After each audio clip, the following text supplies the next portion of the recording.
menyampaikan taklimat berkaitan dengan Pelan Jana Semula Ekonomi Penjana yang diselaraskan di bawah Jabatan Pembangunan Wanita. Sebelum itu izinkan saya untuk memberikan sedikit pengenalan berkaitan dengan Jabatan Pembangunan Wanita sendiri dari segi peranan, misi dan sebagainya. Okay, untuk makluman jemputan, jabatan ini adalah sejarah penubuhan Jabatan Pembangunan Wanita, di mana pada tahun 1976 kerajaan telah menubuhkan Majlis Penasihat Kebangsaan Malaysia mengenai integrasi wanita dalam pembangunan, di mana matlamat penubuhan majlis ini adalah sebagai jentera bagi membangunkan, memperbanyakkan peranan wanita dalam pembangunan. Seterusnya pada tahun 1983, urusia hal ehwal wanita di Jabatan Perdana Menteri telah mengambil alih peranan Majlis Penasihat Kebangsaan Malaysia mengenai integrasi wanita dalam pembangunan ini, dan seterusnya pada 26 Ogos 1985 Hawa telah dinaik tarafkan dalam bentuk bahagian di Jabatan Perdana Menteri daripada majlis kepada bahagian, dan seterusnya pada 27 Oktober Hawa telah dipindahkan daripada Jabatan Perdana Menteri ke Kementerian Perpaduan Negara dan Pembangunan Masyarakat, dan pada 1 Julai 1987 Hawa telah dinaik tarafkan sebagai jabatan dan masih diletakkan di bawah Kementerian Perpaduan Negara dan Pembangunan Masyarakat. Dan pada tahun 2001, iaitu pada 1 Julai 2001, Jabatan Hawa telah ditukarkan kepada Jabatan Pembangunan Wanita selepas konsulturan semula dan diletakkan di bawah Kementerian Pembangunan Wanita, Keluarga dan Masyarakat KPWKM. Dan pada 2002 JPW juga telah diwujudkan cawangan-cawangan di setiap negeri, termasuk di negeri Kelantan. Dan pada 2020 kita menyaksikan bahagian new telah dimasukkan juga ke dalam JPW sebagai bahagian pengupayaan wanita.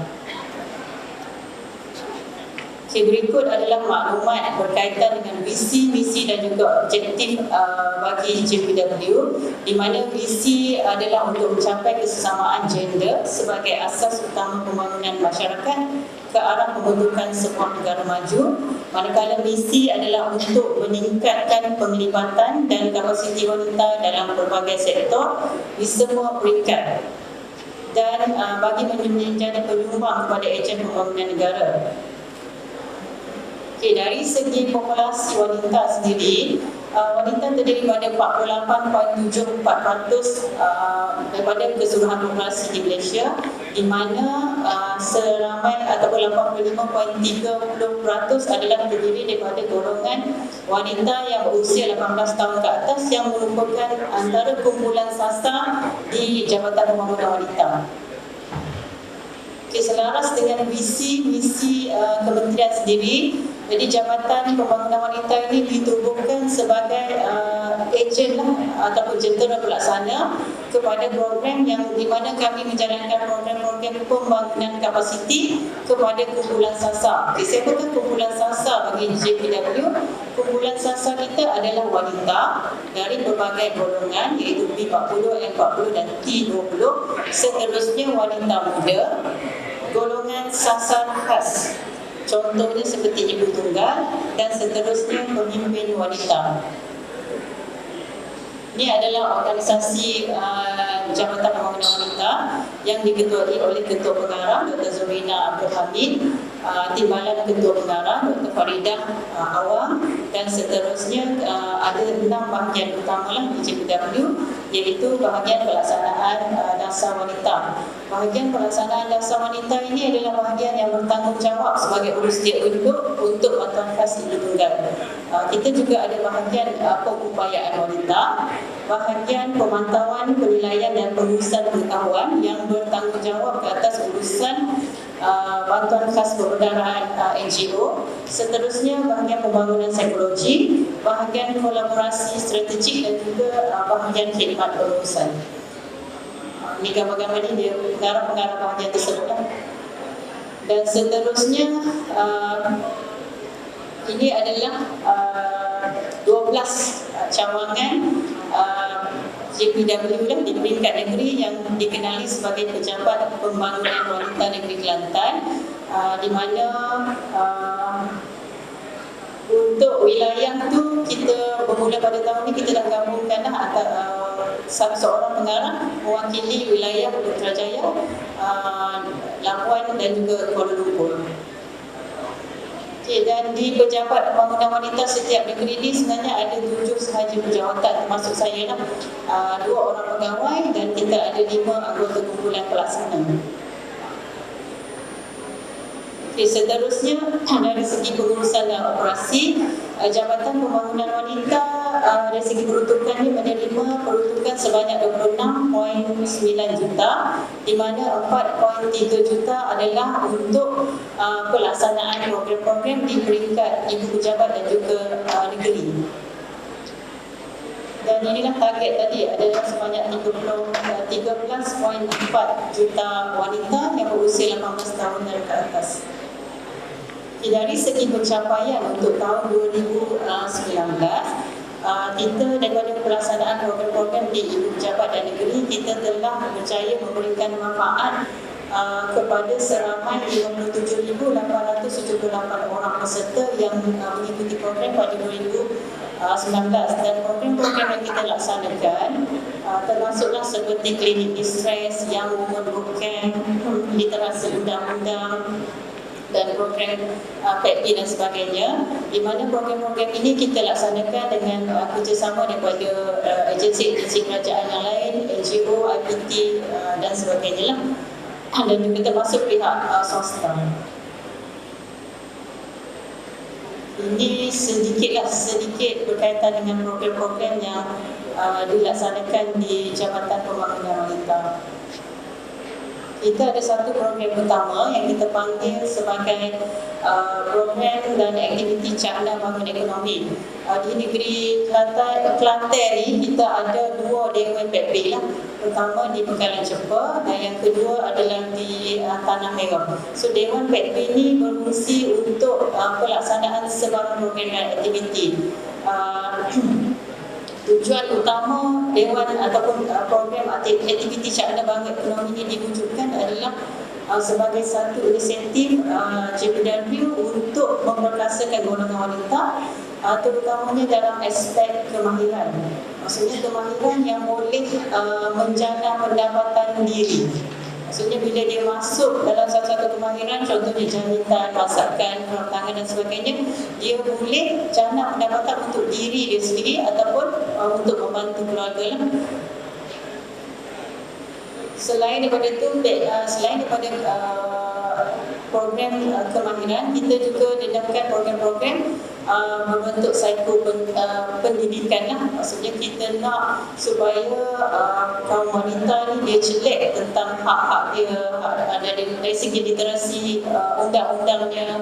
Kita bagi juga pembedahan kepada pengurusan kewangan supaya wanita juga berkemahiran dalam pengurusan kewangan keluarga, dan kita ada juga dedamkan berkaitan dengan literasi digital supaya wanita boleh ataupun mahir dalam menggunakan teknologi.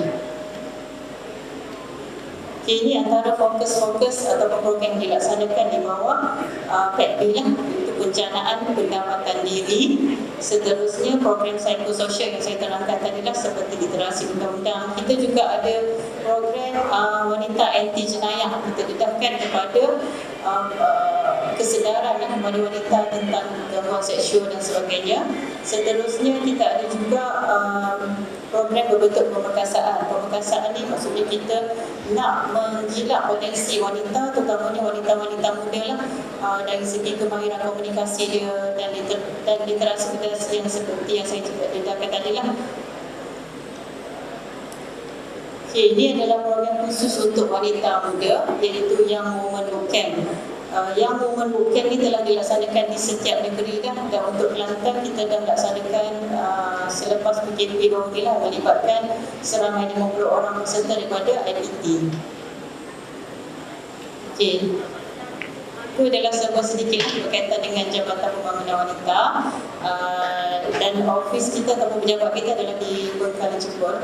Seterusnya saya akan menerangkan ataupun memberikan maklumat berkaitan dengan insentif Pelanjangan Semula Ekonomi Negara ataupun PENJANA yang diselaraskan oleh JPW. Apakah bantuan-bantuan yang diselaraskan di bawah JPW?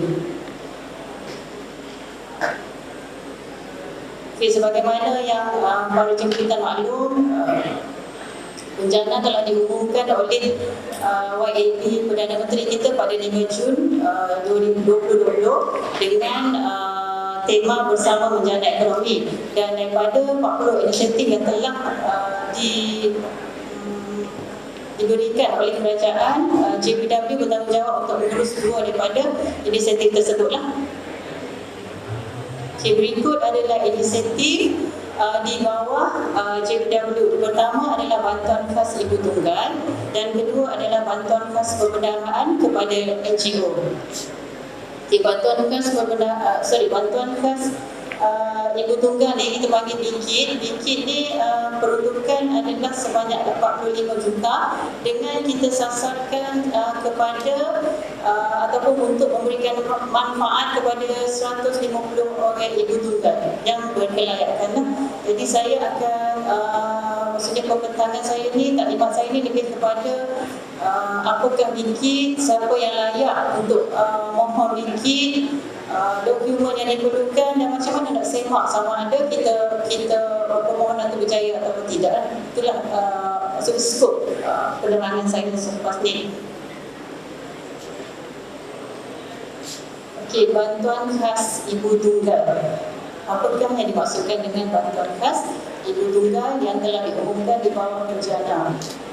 Okay, bantuan khas ibu tunggal ini adalah satu bantuan sosial yang diberikan dengan jumlah Rm300 dan diberikan secara one off tu maksudnya sekali lah. Dan bantuan ini adalah maksud tadi saya kata kita mensasarkan sebanyak 150,000 peserta ataupun ibu tunggal yang layak dan menerima manfaat, dan data ini adalah terdiri pada data daripada JKM, daripada JPW sendiri dan LPPKN lah. Dan ibu tunggal yang bukan penerima bantuan kanak-kanak daripada JKM boleh membuat permohonan kepada kita sebelum atau pada 31 Oktober lah, melalui Pejabat Pembangunan Wanita Negeri ataupun boleh juga kepada Pejabat Kebajikan Masyarakat dan LPPKN. Dan yang seterusnya itu adalah di Sabah dan Sarawak. Pemohon juga boleh melayari portal JPW iaitu https://www.jpw.gov.my untuk mendapatkan sebarang maklumat termasuk orang. Okay, ni semua yang kita tanya-tanya apakah kriteria dan kelayakan untuk permohonan lah. Okay, sebenarnya kelayakan untuk ibu-ibu tunggal ni memohon ada 3 kelayakan yang paling asas yang dari segi kelayakan. Pertama, penerima ataupun pemohon ni dia mestilah warga negara Malaysia. Warga negara Malaysia dan dia menetap di Malaysia. Definisi kedua adalah wanita ni dia mestilah memenuhi definisi ibu tunggal dalam Pelan Pemerkasaan Ibu Tunggal 2015-2020, iaitu yang pertama. Yang pertama adalah wanita ni dia adalah ketua isi rumah. Ketua isi rumah ni maksudnya dalam satu rumah tu dialah yang menyara ahli isi rumah dia. So wanita yang menjadi ketua isi rumah di mana taraf perkahwinan dia baru, maksudnya dia kematian suami atau dia bercerai dan berpisah tetap dan mempunyai anak yang belum berkahwin. Itu definisi yang pertama. Definisi yang kedua adalah wanita ketua isi rumah, dia mempunyai suami tetapi suami dia tidak sihat. Mungkin suami dia sakit terlantar, sakit kronik dan sebagainya, dan suami dia tidak mampu untuk menyara keluarga. Jadi dialah bertindak sebagai ketua isi rumah. Dan yang ketiga, wanita ni dia tidak pernah berkahwin, tetapi dia mempunyai anak angkat ataupun anak tidak sah darah.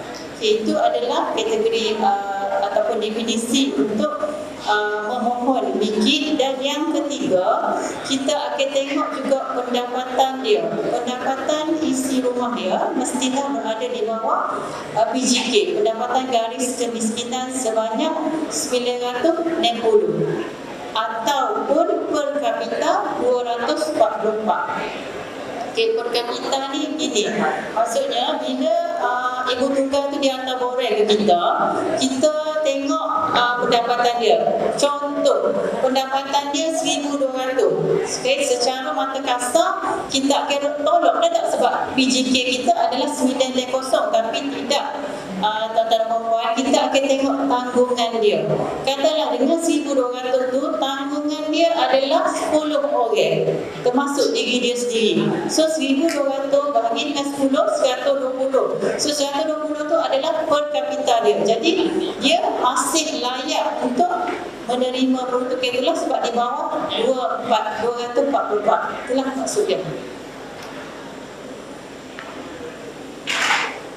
Okay, seterusnya kaedah permohonan. Okay, pemohon dia boleh memohon secara manual. Orang tu boleh didapati sama ada daripada portal ataupun di Pejabat Pembangunan Wanita di Kelantan, untuk Kelantan di Kelantan lah, di Dewan PEK di Kuala Lumpur, di Dewan PEK di Tanah Merah, ataupun di kaunter UTC. Kita ada kaunter UTC di sebelah Hakim Lipon lah. Dan juga boleh memohon secara online melalui portal jpw.gov.my. Untuk makluman juga lah, sebelum saya terlupa, pada hari ini juga kita ada membuka kaunter khas bantuan khas ibu tunggal ni di luar Dewan.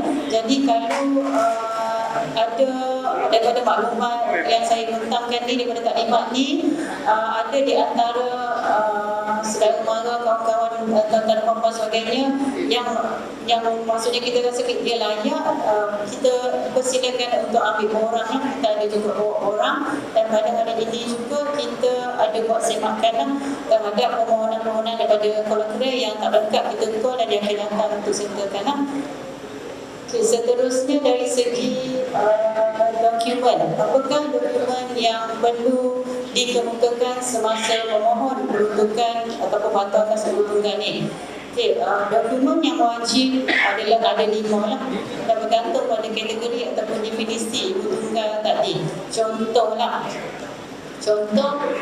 ibu tunggal tu kategorinya adalah dia kematian suami dan mempunyai anak yang belum berkahwin. Jadi dokumen yang diperlukan yang wajib adalah pertama IC dia. Okey, yang kedua dia kena bagi salinan penyerta akaun dia, sebab kita akan buat pembayaran tu terus ke akaun dia, akaun sendiri, bukan akaun anak dan sebagainya lah. Yang ketiga tadi saya kata kalau kematian suami, jadi pemohon dia kena lampirkan bersama sijil kematian suami tu. Dan seterusnya dia kena lampirkan juga sijil kelahiran anak dia, MyKid dan sebagainya, untuk mengesahkan itulah tanggungan dia.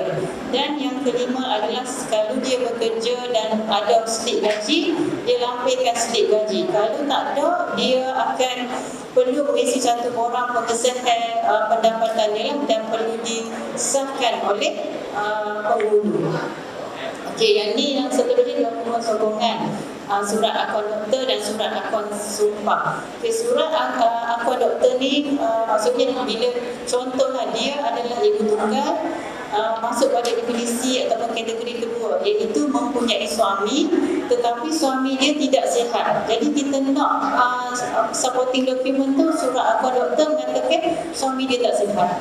Dan seterusnya katakanlah dia tu tak ada sijil cerai, tapi dia dalam proses perceraian. Jadi kita minta dokumen sokongan adalah surat akun sumpah yang ditandatangani oleh Pesuruhjaya Sumpah.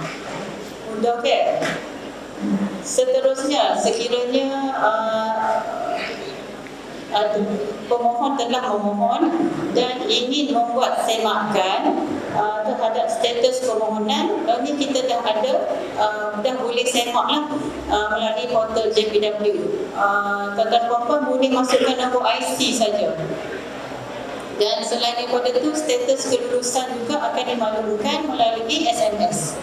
Dan bila untuk semakan ni, bila kita masukkan nombor IC, dia akan tumbik 5 status. Sama ada dia berjaya, dia tidak berjaya, status dia dalam kelulusan bersyarat. Kelulusan bersyarat ni gini, dia hantar dokumen dia lengkap dah, 5 dokumen wajib tu, tapi tidak disahkan.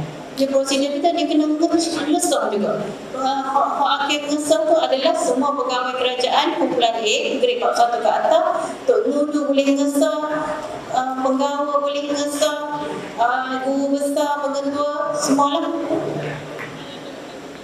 Dan seterusnya dia ada status tadi saya kata berjaya, tidak berjaya, lulus bersyarat, dalam proses, dan kelima adalah belum diterima. Saya pun cuba juga access sistem tu kan. Saya masukkan nombor IC saya, dia akan tulis belum diterima sebab saya tak memohon lagi. Itulah maksudnya.